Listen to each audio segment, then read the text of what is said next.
네, 15주차 두 번째 녹화를 시작하겠습니다. 햇빛이 너무 세가지고 지금 블라인드를 조금 쳤는데도 이 밑에 지금 햇빛이 굉장히 강하네요. 자, 이어서 그 경주 컨벤션 센터 사례를 보여드렸는데 앞에 보여줬던 거는 좀 발표 PPT 자료다 보니까 좀 러프한 정도였고요. 이번에는 약간 보고서 형태로 되어 있는 좀 더 이제 자세하게 정리가 되어 있는 이제 BIM 보고서를 보도록 하겠습니다. 자, 역시 해안에서 작성된 거고요. 쭉 한번 살펴보도록 하겠습니다. 내용은 거의 똑같다고 보시면 돼요. 좀 더 이제 자세하게 정리가 되어 있다라고 보시면 될 것 같고요.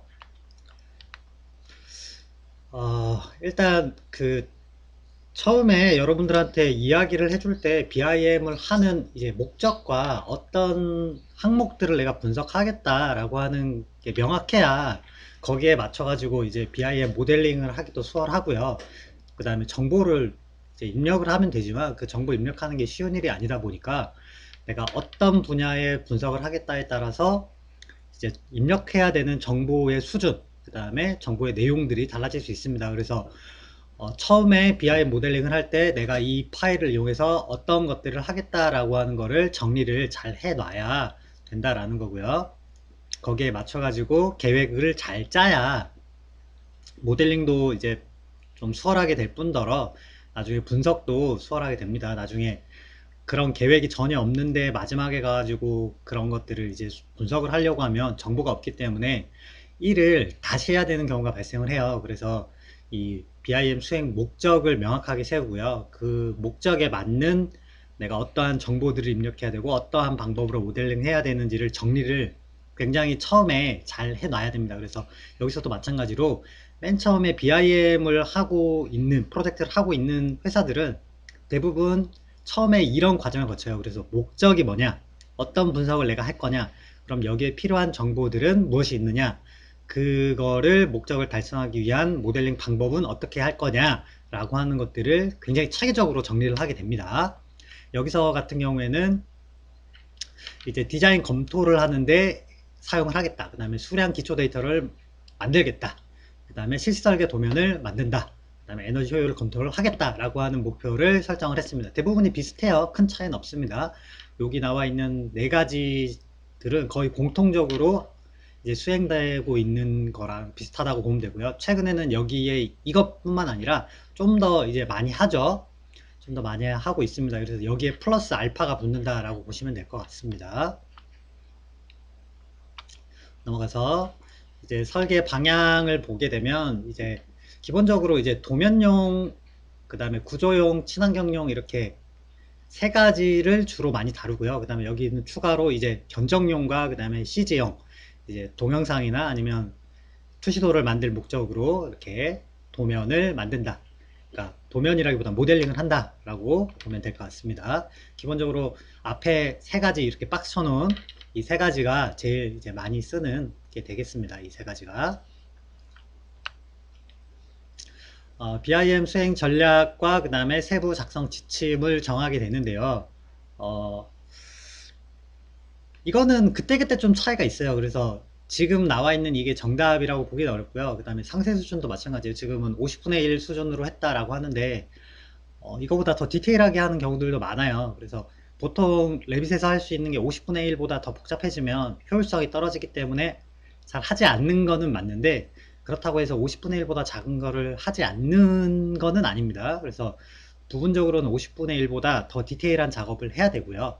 지금 같은 경우에는 레빗을 기준으로 하다 보니까 50분의 1로 잡아 놓은 거지 레빗이 아닌 다른 프로그램을 이용할 때는 1대1도 모델링을 합니다.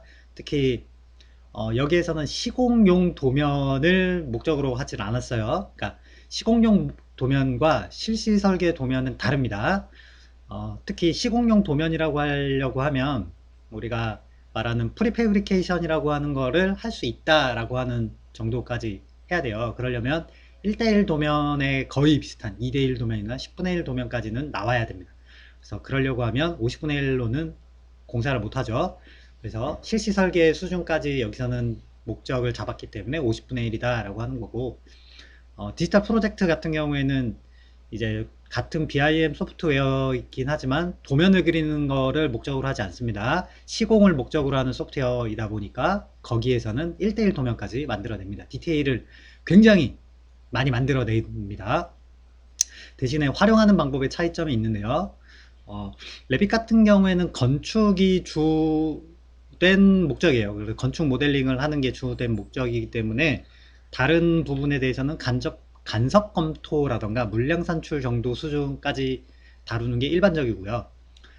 디지털 프로젝트 같이 이제 시공을 목적으로 하는 소프트웨어 같은 경우에는 굉장히 디테일하게 모델링을 합니다. 건축이 목적이 아니기 때문에 건축 관련된 모델링이 좀 없거나 뭐 러프할 수 있어요.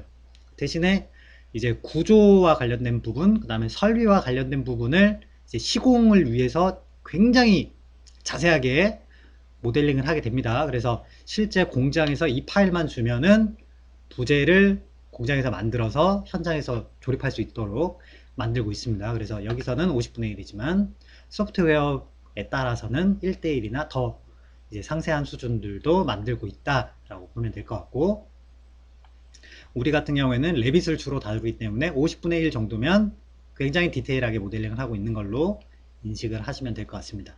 여기서 50분의 1이라고 되어 있으니까 대체 50분의 1이 어느 정도 디테일한 건지 여러분들이 감이 잘 안 올 텐데, 실시 설계라고 생각을 하시면 되는데, 여기서 말하는 실시 설계라고 하면은 여러분들이 일반적으로 하는 건축 모델링 파일들 있죠. 계획 설계. 계획 설계 같은 경우에는 100분의 1 수준이 채 안 돼요. 사실 100분의 1 정도 되려고 그러면 우리가 그냥 도면에서 100분의 1로 뽑았을 때 보이는 정도라고 보는 게 아니라 100분의 1 도면을 이용해서 뭔가를 만들 수 있는, 정보를 추출할 수 있는 정도 수준이 나와야 돼요. 그러니까 우리가 도면의 축적으로 이야기하는 습관이 있다 보니까 이렇게 이야기를 하는 거고, BIM 쪽에서는 이런 도면의 축적을 이용해서 이야기한다기보다는 이제 모델링 수준을 가지고 이야기를 많이 합니다. 그래서 LOD 100이냐, 200이냐, 300이냐, 400이냐, 500이냐 이런 이야기들을 하게 되는데요. 그때 LOD 100이라고 하면은 기본적으로 계획 설계 수준이 채 안 돼요. 그러니까 여러분들이 하고 있는, 학교에서 하고 있는 설계 수준이라고 하면은 LOD 200이 채 안 돼요. 그러니까 한 150 정도, 이 정도를 보통 우리가 인식을 하고 있고요. 그 다음에 회사에서 하고 있는 계획 설계 정도, 그러니까 회사에서는 좀 더 자세한 수준에서 계획이 이루어지죠. 회사에서 기준으로 봤을 때, 실무에서 기준으로 봤을 때 계획 설계가 200분의 1 정도가 나옵니다. 200분의 1이라고 말은 하지만, 그러니까 LOD 200이라고 이야기를 하지만 200 수준 안에는 굉장히 많은 정보들이 들어가요. 커트널 디테일도 나오고요. 그 다음에 어떠한 구조 시스템이 들어가는지가 결정이 됩니다. 그리고 300 정도까지 가면은 우리가 인허가를 위한 수준이 나와야 되는데요. 인허가가 되려면 토목, 구조, 그 다음에 기계, 전기, 설비에 관련된 것까지 이제 포함이 돼야 됩니다. 400까지 가게 되면은 이제 실시 설계라고 이야기를 하는데, 실시 설계까지 가게 되면은 그것만 가지고는 또 안 되고요. 그 다음에 우리가 시공을 실제로 할 수 있는 수준까지 거의 올라가요. 그러니까 복잡한 건물 있죠. 굉장히 큰 건물들, 우리가 멀티플렉스 같은 수준의 건물은 어렵겠지만 일반 주택 정도는 그냥 지을 수 있는 정도 수준의 도면이 나옵니다. 그게 한 400분의 1 정도가 됩니다. 그리고 그러니까 시공을 할 수 있는 정도, 실시 설계보다 좀 더 디테일하다라고 보면 될 것 같아요. 그 정도가 나오고요. 500분의 1은 사실 굳이 따지자면은 이제 시공하는 단계와 그 다음에 유지 관리를 하는 단계까지 다 이제 포함이 되는 거기 때문에 모델링 차원의 수준보다는 그 이외에 부가적인 속성 정보들이 굉장히 많이 들어간다라고 보시면 될 것 같은데, 어쨌거나 여기서 말하는 50분의 1 정도다라고 하는 수준이라고 하는 거는 LOD라고 하는 BIM 모델링 수준으로 봤을 때는 한 350분의 1 정도, 400은 채 안 되는 수준이라고 봅니다. 350분의 1 정도 수준으로 보고 있고요.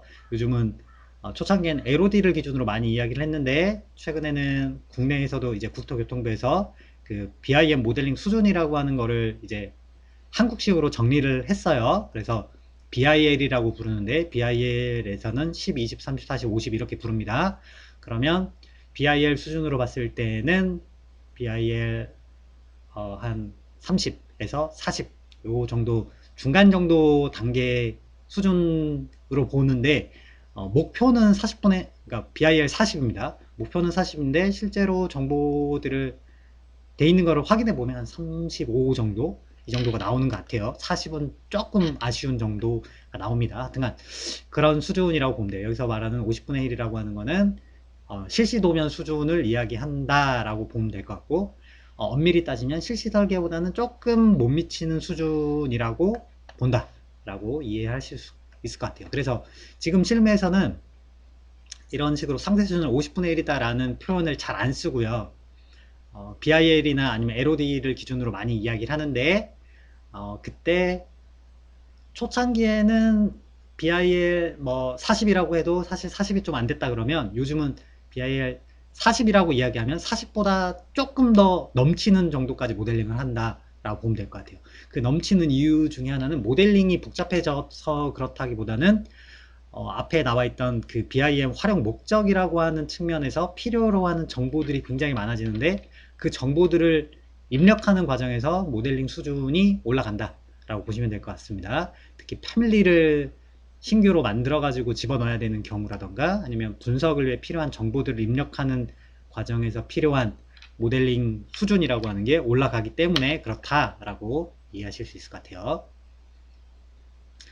단계별 업무에 관련된 거 나와 있는데 계획 설계 단계에서 보면은 BIM을 안 썼다라고 나오죠. 그래서 초창기에는 BIM이 설계를 처음 시작하는 단계에서 쓰기가 좀 어렵다라는 이야기를 많이 했어요. 왜냐면 정보를 정확하게 결정이 돼 있는 상태에서 모델링을 해도 어려운데 아직 계획이 안 나와 있는데 모델링을 한다라고 하는 게 좀 부담스럽죠.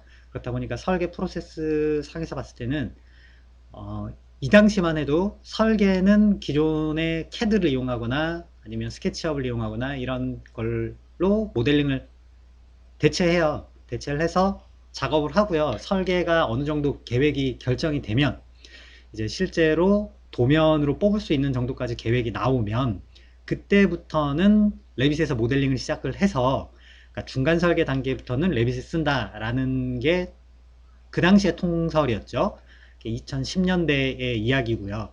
지금은 이렇게 하느냐? 그러니까 결론만 얘기하면 지금은 이렇게 하지 않습니다. 지금은 심한 경우에는 아예 개념 설계 단계에서부터 BIM을 사용을 하고 있어요. 여러분들 매스 모델링 하는 걸 배웠죠? 그 매스 모델링을 이용을 해서 작업을 하고 있습니다. 그래서 해안 같은 경우에는 좀 BIM을 일찍 시작했습니다. 그 메이저 회사들이 주로 일찍 시작을 했는데 해안이 좀 빨랐어요.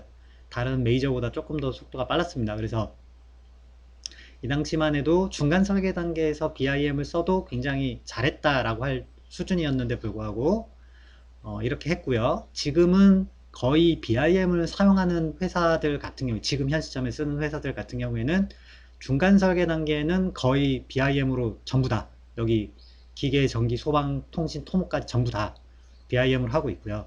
계획 설계에서도 메이저에서는 건축 구조 분야 정도는 다 하고 있다라고 보면 될 것 같고, 해양 같은 경우에는 벌써 몇 년 됐죠.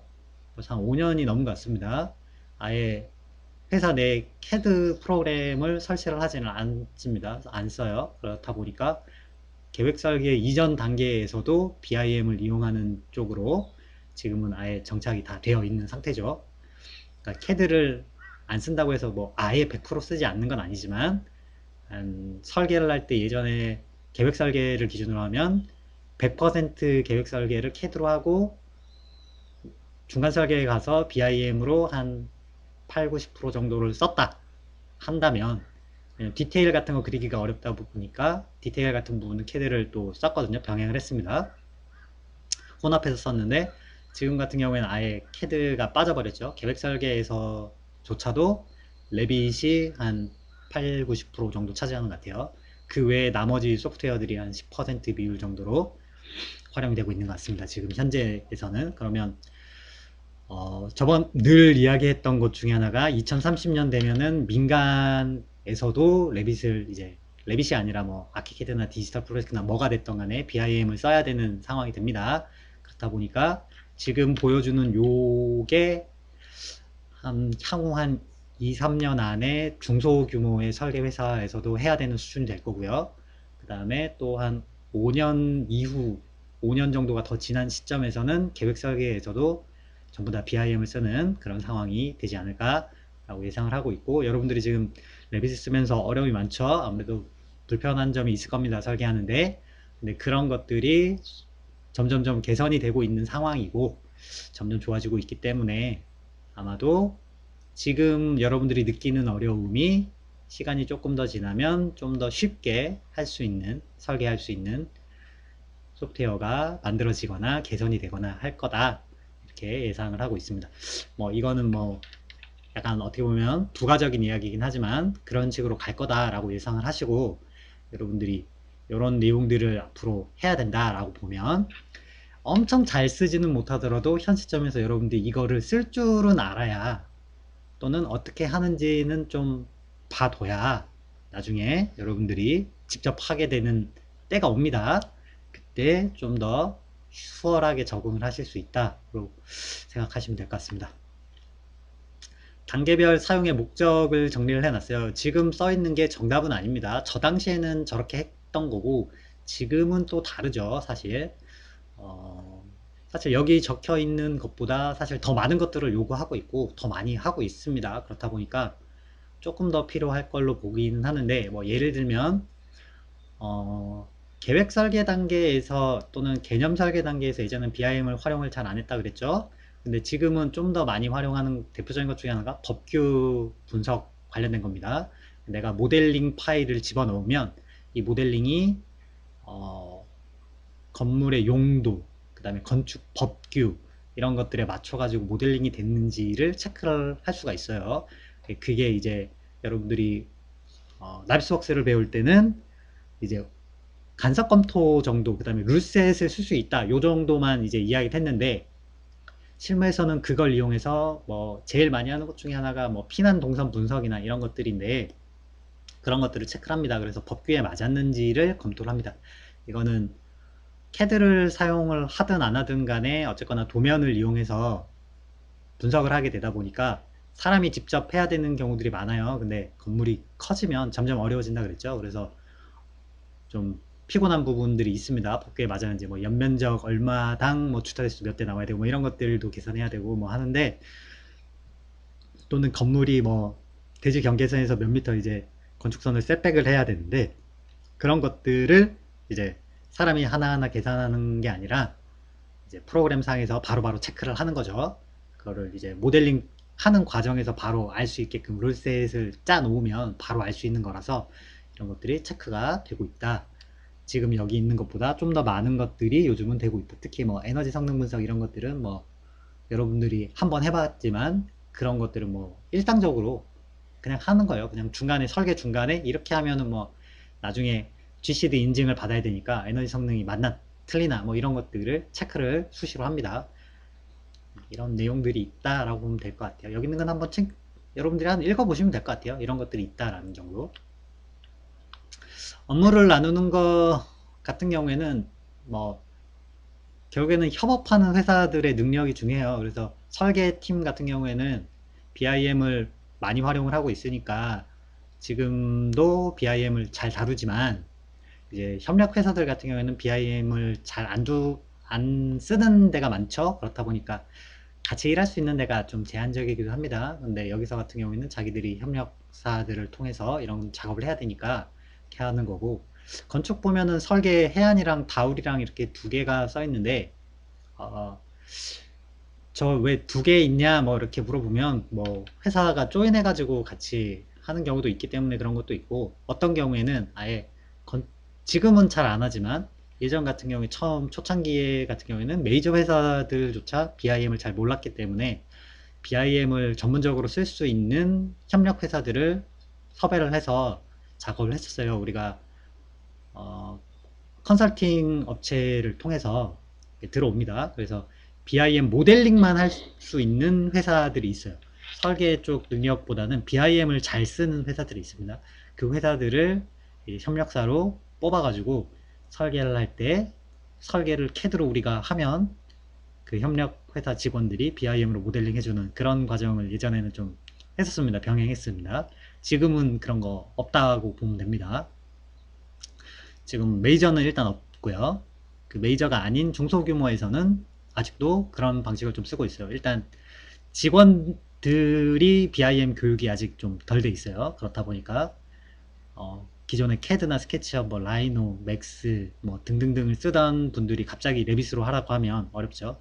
그렇다 보니까 직원들이 BIM에 익숙하지 않다 보니까 별도로 이제 회사를 선정해서 BIM 모델링만 하는 그런 것들이 있었는데 지금도 없지는 않지만 점점점 이제 없어지고 있는 추세입니다. 왜냐면 회사 자체 내로 BIM을 쓸 수 있는 직원들을 계속 확충을 하는 중이에요. 그래서 여러분들이 졸업해서 시험에 갈 쯤에는 이런 작업은 없어질 거다로 보면 됩니다. 여러분들이 직접 지금 CAD 쓰듯이 하면 된다 라고 생각을 하실 수 있어요. 조직 구성들이 뭐 이렇게 돼 있는데 이거는 뭐 큰 건 아니고요. 업무 수행을 나눠서 뭐 어떤 식으로 한다라는 내용인데 이것도 여기 또 보면 설계팀 따로 있고 BIM 실시 설계팀이 또 따로 있죠. 따로 있어서 BIM 모델링을 어떻게 할지 설계에서 모델링을 하는 게 아니라 설계에서 작업을 한 파일을 넘겨주면 그걸 이용해서 BIM 모델링을 따로 하는 방식이 어느 정도는 포함된 형태였다. 이 당시에는. 지금은 그렇지 않다. 보면 될 것 같습니다. 수행 일정이 아까보다 디테일하게 나와 있죠. 주차별로 어떤 일들을 한다라고 하는 것들이 나와 있습니다. 모델링은 언제 하고요. 시뮬레이션은 언제 하고 이런 것들이 나와 있다. 특히 시뮬레이션 같은 경우에는 특히 에너지 관련된 부분만 지금 여기 나와 있는데 처음에는 예전 같으면은 이렇게 여러 번에 걸쳐서 시뮬레이션을 걸지 않습니다. 거의 설계가 거의 다 끝나고 중간 설계가 끝나면 그때 가서 이제 실설계를 하기 전에 이제 건축 자재 같은 거를 결정이 날 때 단열 성능이나 설비를 결정하면서 시뮬레이션 결과를 통해서 에너지 효율을 올리기 위해서 이런 작업들이 이루어졌는데 현재는 그게 좀 더 앞 단계에서부터 이루어진다. 그래서 건물의 형태가 결정될 때도 에너지 성능 분석을 하고요. 그 다음에 뭐 커튼널이 들어간다거나 벽에 창문을 어떻게 뚫을 때도 에너지 시뮬레이션을 이용해서 디자인이 결정이 된다.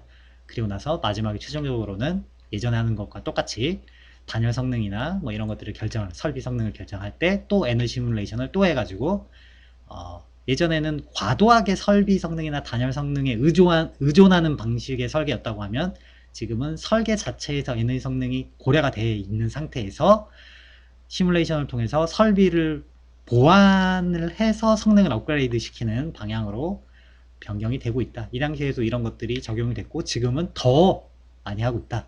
이렇게 보면 됩니다. 그 다음에 뭐 구조, 조경 이런 쪽도 예전에는 설계가 끝나야 할 수 있는 일들이 많았는데 지금은 구조를 뭘로 할 거냐에 따라서 또 디자인도 변경이 많이 되고 있다. 이렇게 보면 됩니다. 구조나 설비 쪽들은 나중에 설계 변경이 일어났을 때 비용 증가의 원인이 됩니다. 돈이 많이 들어요. 그리고 설계 변경하게 되면 시간이 굉장히 많이 걸려요. 그래서 변경 시간이라고 하는 걸 아껴야 됩니다. 설계 변경 시간이 굉장히 좀 리스크가 있어요. 그래서 그런 것들을 줄이기 위한 방법으로 예전에는 설계되고 나서 구조 결정되면 구조 반영해서 설계가 다시 수정이 되거나 아니면 그거의 협의를 통해서 설계가 일부분만 보완되고 구조를 보강하는 형태가 많이 이루어졌다고 하면 지금 같은 경우에는 디자인하면서 구조 분석을 같이 돌려서 디자인이 결정될 때 구조도 같이 결정이 되는 그런 방식을 많이 쓰고 있다. 이렇게 이해를 하시면 될 것 같고요. 전기, 기계, 소방, 통신 뭐 이런 분야들 같은 경우에는 뭐 예전이나 지금이나 똑같습니다. 설계가 결정이 되면 그걸 맞춰가지고 보완해주는 역할로 들어오고 있다 라고 보시면 됩니다. 단지 예전보다 간섭 검토나 이런 것들이 좀 더 수월하게 작업이 이루어지기 때문에 작업의 효율성은 굉장히 좋아졌다. 여기에서 사용했던 컴퓨터 스펙들이 되겠죠. 근데 스펙인데 지금 여기 나오는 것보다 사실 지금은 더 좋은 컴퓨터 쓰고 있다 이렇게 생각하시면 돼요. 특히 그래픽 카드 이런 것들이 좋은 게 필요해요. 그래서 지금은 더 좋은 거 쓴다. 뭐 이렇게 생각하시면 될 것 같고, 업무 프로세스에 관련된 것들 보면 뭐 여기 나오지만 링크 방식을 주로 많이 이용하고 있다 라고 보시면 됩니다. 링크가 가장 효율적이기 때문입니다. 그 다음에 뭐 각 분야별로도 링크 방식을 이용해서 이런 것들이 만들어지고 있다 이렇게 생각하시면 될 것 같고, 폴더 구성, 정보를 이제 입력하는 과정에서 필요한 정보들이 굉장히 많이 나옵니다. 그런 것들을 관리를 잘해야 되는데, 그거를 폴더조차 어떻게 구성해라 라고 하는 거를 이제 지침으로 만들었다라는 내용이 되겠습니다. 이렇게 해야 나중에 필요한 정보들이 어디 있는지 찾기가 쉬워지는 거죠.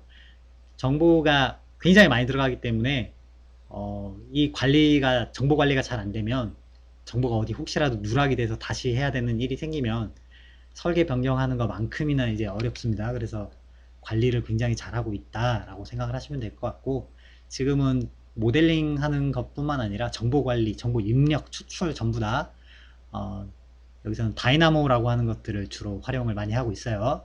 여러분들이 글라스하퍼를 배웠다면 그 글라스하퍼랑 똑같은 형태로 이제 알고리즘을 짜가지고 하는 건데, 형태를 만드는 것만 하는 게 아니라 정보를 입력하고 레빗 안에 있는 정보를 추출하고 이런 과정을 전부 다 요즘은 다이나모라는 걸 이용해서 하고 있다라고 보시면 될 것 같고, 뭐 여러분들 파이썬이라고 하는 걸 들어봤을지 모르겠네요. 요즘은 다이나모랑 파이썬 이걸 이용해 가지고 BIM 안에 정보를 입력하거나 추출하거나 그다음에 별도의 어플을 만들어내는 것까지, 어플리케이션을 만드는 것까지 전부 다 이제 같이 병행해서 하고 있다라고 생각하시면 될 것 같습니다. 작업 세트를 구성하는 방법들이 나와 있는데, 작업 세트 같은 경우에는 여러분들은 지금은 쓸 일이 없어요. 나중에 회사 가면 많이 쓰게 될 거고, 템플릿 구성하는 것들은 이런 식으로 되는데, 이거는 뭐 다는 안 배웠지만 어떤 식으로 한다라고 하는 것들은 한번 설명을 해줬죠. 지금 여기 나오는 작업 세트 구성 방법은 제가 여러분들한테 얘기해 준 것보다 좀 더 복잡한 형태로 디테일하게 구성하는 방법들을 이제 이야기를 해 놓은 거예요. 이런 방법으로 쓰는 게 사실은 실무에서는 통용되고 있습니다. 지금 현재 실무에 쓰는 방식이에요. 제가 가르쳐 준 것보다 더 디테일하고 복잡하죠. 이렇게 많이 씁니다. 모델링 과정에 대한 것들이고요. 이때 당시에는 BIM으로 모델링이 다 이루어졌더라도 최종 결과물에서는 CAD 파일 형태로 작업을 해서 보고서가 나와야 되는 시대였어요. 지금은 뭐 이렇게 안 해도 됩니다만 그때는 그랬습니다. 그렇다 보니까 마지막에 모델링이 끝나고 나면 CAD 도면을 만드는 단계가 늘 포함되어 있었습니다. 근데 지금은 그렇지는 않다라고 보시면 될 것 같고, 디자인 검토하는 내용들이 나오고요. 뭐 층고를 변경했을 때 시뮬레이션 한다. 커트널 대안, 그 다음에 접이식문 대안 비교, 커트널, 뭐 천마도 루버 검토, 그 다음에 일형 검토, 그 다음에 비정형 구간에 대한 면적 검토, 기둥 마감 사이즈 검토, 뭐 이런 것들을 이제 레빗에서 했다라고 하는 것들이 나옵니다. 이거 말고도 디자인 대안 검토는 사실 더 많이 합니다. 더 많이 하는데 여기서는 이거밖에 없는 이유가 아까도 얘기했듯이 계획 설계 단계에서 BIM을 안 썼어요. 그래서 계획 설계 단계에서는 CAD나 아니면 스케치업 라이노를 이용해서 작업을 했고요. 그걸 이용해서 이제 중간 설계 단계에서부터 디자인이 변경되는 것들은 많지 않죠. 많이 없습니다. 계획 설계에서 제일 이제 디자인 변경이나 이런 것들이 제일 많이 이루어지는데, 이미 그거는 다른 소프트웨어에서 대안 검토를 했기 때문에 컴퓨터를 이용한 게 아니라 이제 사람들이 직접 회의를 통해서 평가를 하고 디자인을 만들었고, 디자인이 결정된 상태에서 이제 디테일한 것들을 만들기 시작했기 때문에 여기 나온 것처럼 디자인 검토 분야는 그렇게 많지가 않았다 라고 보면 될 것 같습니다. 여러분들이 평소에 설계 크리틱할 때 하는 그런 검토들 있죠. 다 이제 BIM에서 지금은 하고 있다 이렇게 보면 됩니다. 층고를 변경해서 이제 검토하는, 여기 보면 층고가 낮아졌죠. 그래서 내용들이 건물의 형태나 이런 것들이 변경됐는데 그게 디자인적으로 봤을 때 어떤지 이렇게 검토하는 것들입니다. 층고를 낮추게 되면 뭐 사실 여러 가지 효과가 있지만 제일 큰 것 중에 하나는 에너지 효율이 좋아지는 그런 것도 있습니다. 아마 그런 것들도 디자인 변경에 영향을 미치지 않았을까 이런 생각도 드네요. 커튼을 대한 검토하는 부분들이 있고 이런 식으로 어떤 안으로 하느냐에 따라서 이제 차이가 있으니까 그런 것들을 비교해봤다. 렌더링을 걸어서 체크했다. 이런 내용이 되겠죠. 우리가 다른 표현으로 디지털 목업을 했다. 이런 표현도 쓰는데 그런 것들이 되겠습니다. 이렇게 봐서는 도대체 뭐가 변경된 건지 알기가 사실 우리는 어렵죠. 디테일하게 보면은 큰 차이가 있는데 우리가 볼 때는 큰 차이가 없게 느껴집니다. 사실 문에 대한 검토도 했는데 이렇게 보면 우리는 뭐 큰 차이를 못 느끼죠. 그죠? 루버와의 관련된 것들, 그 다음에 일형 검토하는 부분, 이런 부분 같은 경우에는 비정형 구간 면적 검토 같은 경우에는 나중에 그 공사비와 관련이 있고요. 그 다음에 또 하나는 공사 난이도랑 관련이 있어요. 그래서 비정형 부분에 이제 형태를 될 수 있으면 통일시켜 가지고 최적화시키는 과정을 거칩니다. 특히 이거는 지금은 다이나모에서도 하는데 예전에는 이거를 라이노에서 글라스하퍼를 이용해서 최적화를 많이 했어요. 여러분들 유전자 알고리즘이라고 하는 것도 같이 해봤는지 모르겠네. 유전자 알고리즘을 이용해 가지고 나중에 공사할 때 쉽거나 아니면 공사비 또는 공장에서 제작하기 쉬운 형태로 우리가 뭐 2A, 1A, 2A 이런 이야기 쓰는데 곡면이 생기는 게 한 방향으로 휘어 있으면 공사 난이도가 좀 쉬워집니다. 두 방향은 굉장히 어려워지고 만들기도 어려워요. 이제 조립할 때도 어렵고 그렇다 보니까 이거를 될 수 있으면 좀 최적화 시켜가지고 약간 그 매끈한 정도가 좀 없어지죠. 좀 투박해지긴 하죠. 단순해지면서 투박해지긴 하는데 그거를 좀 최대한 디자인 대안은 살리면서 공사하기 쉬운 방법, 예산도 절약하는 방법으로 이렇게 만들게 됐는데 그런 과정을 거치고 나서 이렇게 형태가 잡혔으면 저걸 이용해서 나중에 공장에서 생산해 올 때 어느 부재가 어떻게 만들어졌고 비용은 얼마나 들고 뭐 이런 것들을 계산을 해야 됩니다. 그렇다 보니까 여기서 이제 면적 검토를 했다라고 하는 게 나오는 겁니다. 그 다음에 기둥 마감 사이즈들을 계산을 해봤다 라고 하는 거고요. 에너지 성능 분석을 했다 라는 내용이 나왔습니다.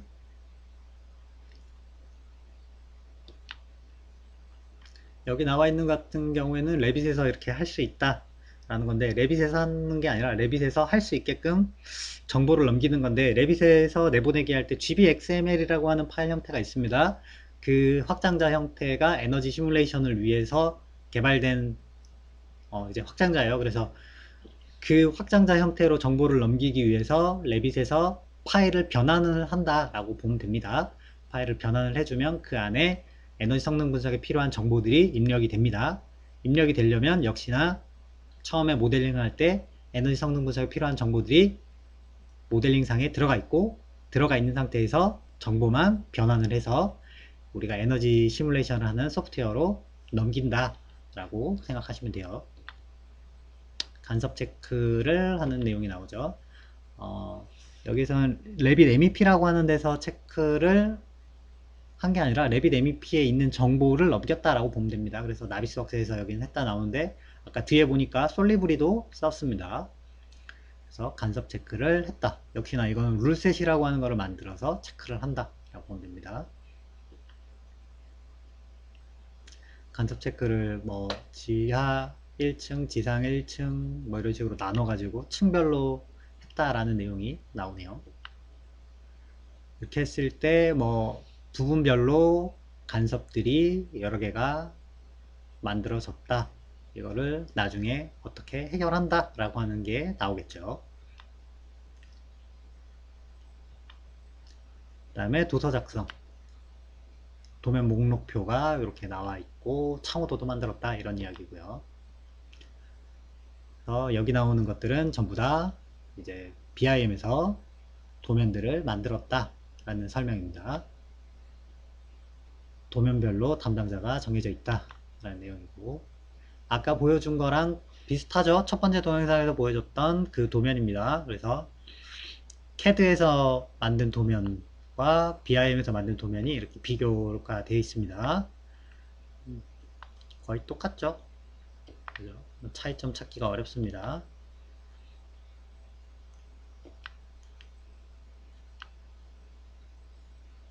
지금은 사실 이것보다 더 잘 만듭니다. 물론 더 잘 만들 필요가 있는지는 저도 잘 모르겠는데, 지금 나오는 수준을 보면은 지금 CAD로 그리는 것보다 어떤 경우에는 도면이 더 잘 나와요. BIM에서 만드는 게. 여기서는 지금은 이런 이야기들을 많이 안 하는데, 예전에는 이제 BIM에서 도면을 그리기가 어렵고 모델링을 다 하는 게 아니라 그랬죠. 그 모델링 수준에 맞춰 가지고 이제 모델링이 되니까, 모델링을 안 하면 도면이 안 나오잖아, 그죠? 그러면 불필요하게 주석 작업을 해야 되는 것들이 굉장히 많이 있었어요. 그렇다 보니까 그런 것들이 비효율적이다. 그래서 BIM 모델링이 끝나면 그거를 CAD에서 이제 후작업을 한다라는 거죠. 우리가 왜 렌더링을 하고 나면 포토샵에서 후작업을 좀 하잖아요. 그죠? 리터치를 하잖아. 그죠? 그런 과정처럼 CAD에서 도면을 뽑아서, BIM에서 도면을 뽑아서 CAD에서 이제 이제 불필요한 거는 조금 지우고 필요한 거는 더 그리고, 이런 과정들을 예전에는 많이 했어요. 많이 했는데 요즘은 그런 작업들이 거의 이제 없어졌다 라고 보는 겁니다. 그런 내용들이 돼 있습니다. 결과물은 건축 구조, 인테리어 조경 뭐 이런 식으로 나오는 부분과 그 다음에 MEP 부분과 이렇게 나눠서 아마 나올 겁니다. 구조 부분 나오네요.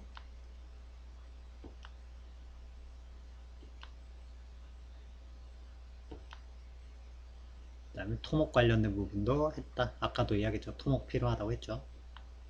토목에서 하는 거 보면은 뭐 특히 절토량, 성토량, 그 다음에 레벨 관련된 부분들, 이런 것들, 그 다음에 여기는 시추 이런 내용 나옵니다. 그러니까 기초와 관련된, 만약에 말뚝을 박아야 된다든지 이런 것들이 필요하면 또 해야 되고요. 도로 내는 부분 해야 되고요.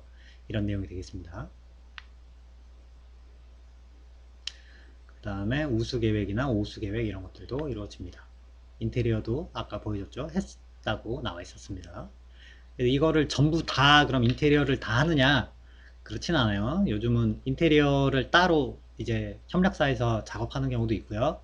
그 다음에 인테리어가 요즘은 또 중요하게 생각이 되다 보니까 설계 발주 따로, 인테리어 발주 따로 이렇게 나가기도 해요. 그래서 경우에 따라서는 인테리어 부분이 포함 안 된 상태로 이제 작업이 되는 경우도 많이 있습니다. MEP에 관련된 부분들은 뭐 앞에서도 설명했지만 전부 다 했다라는 거고요. 다 봤던 내용들입니다.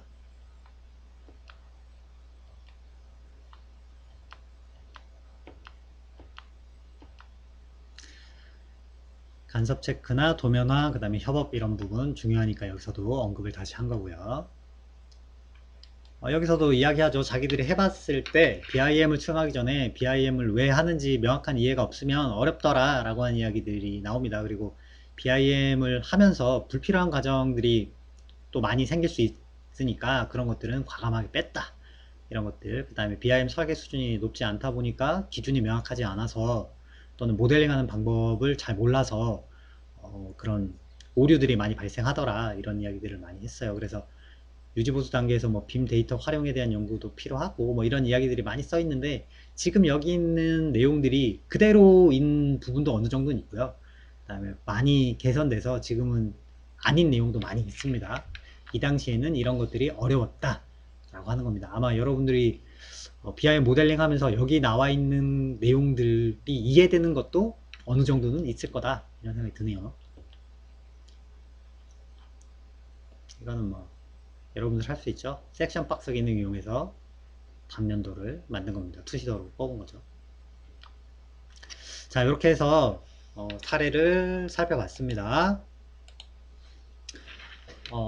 저번에 보여줬던 거랑은 또 다른 사례예요. 그죠? 그래서 똑같지는 않지만 뭐 이게 더 예전 거긴 하지만 모델링 된 수준을 보게 되면 뭐 저번에 보여줬던 다른 사례랑 큰 차이는 모르겠죠. 그죠? 그렇습니다. 근데 저 당시에 프로그램에서 할 수 있는 기능과 지금 할 수 있는 기능이 큰 차이가 없기 때문인 거고요.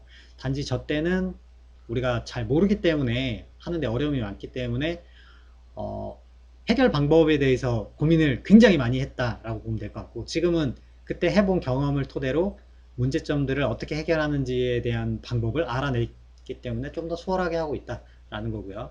템플릿이라든지 패밀리라든지 이런 것들이 그때는 하나부터 열까지 다 만들어야 됐다 그러면 지금은 그때 만들어 놓은 것들이 있기 때문에 지금은 좀 더 수월하게 작업을 하고 있다. 이렇게 생각을 하시면 될 것 같아요. 그래서 여러분들이 나중에 실무할 때는 지금보다 더 수월하게, 더 쉽게 설계를 할 수 있게 된다라고 생각을 하시면 됩니다. 그리고 여러분들이 설계를 하는 거에 대해서 예전에 디자인 감에 의존하는 게 굉장히 많았다 그러면 가면 갈수록 디자인 감에 의존하는 것보다는 객관적으로 정량화해서 건물의 성능이라고 하는 게 어떻다라고 하는 게 이제 증명이 되죠. 그래서 그런 방식으로 디자인이 발전하고 있다라고 보면 됩니다. 그렇다고 뭐 컨셉이나 이런 것들이 중요하지 않은 건 절대 아닙니다.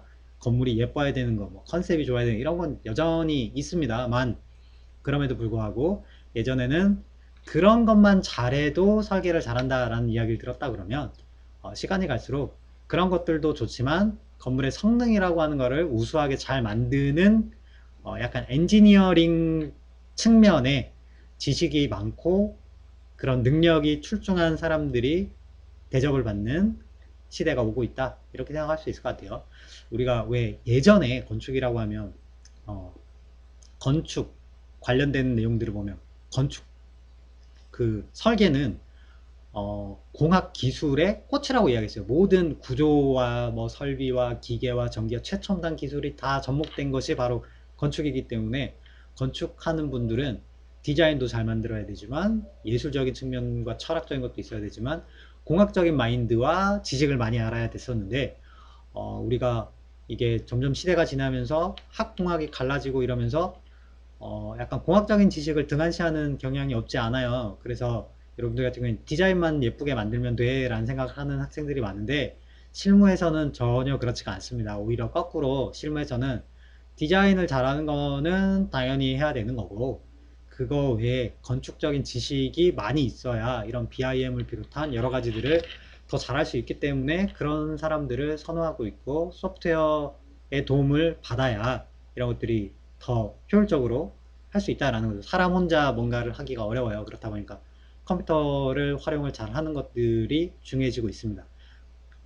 물론 우리가 컴퓨터를 엄청 잘해서 컴퓨터 공학과 출신처럼 막 하라는 건 아닙니다만 그런 것들을 쓸 수 있는 정도, 할 수 있는 정도는 돼야 다른 도움을 받아가지고 우리가 진짜 좀 제대로 된 질 좋은 성능이 아주 우수한 설계를 할 수 있다. 그런 마인드로 준비를 하시면 될 것 같고 실무에서도 그런 학생들을 굉장히 선호하고 있다라고 보시면 될 것 같아요. 어, 자, 이렇게 해서 우리가 15주차 강의를 마치도록 하겠습니다. 여러분 한 학기 동안 고생 많이 했고요. 우리 수업이 끝나긴 했지만 나중에라도 여러분들이 BIM을 하다가 막히거나 어려운 점이 또 생길 겁니다. 그때 저한테 물어보러 찾아와도 괜찮으니까 찾아오도록 하세요.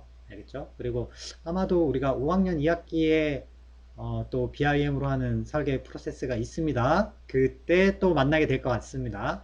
그때 또 여러분들이 지금 썼던 것들 많이 까먹었을 텐데 그때 만나면 또 제가 여러분들이 기억이 날 수 있게끔 또 잘 가르칠 생각을 하고 있습니다.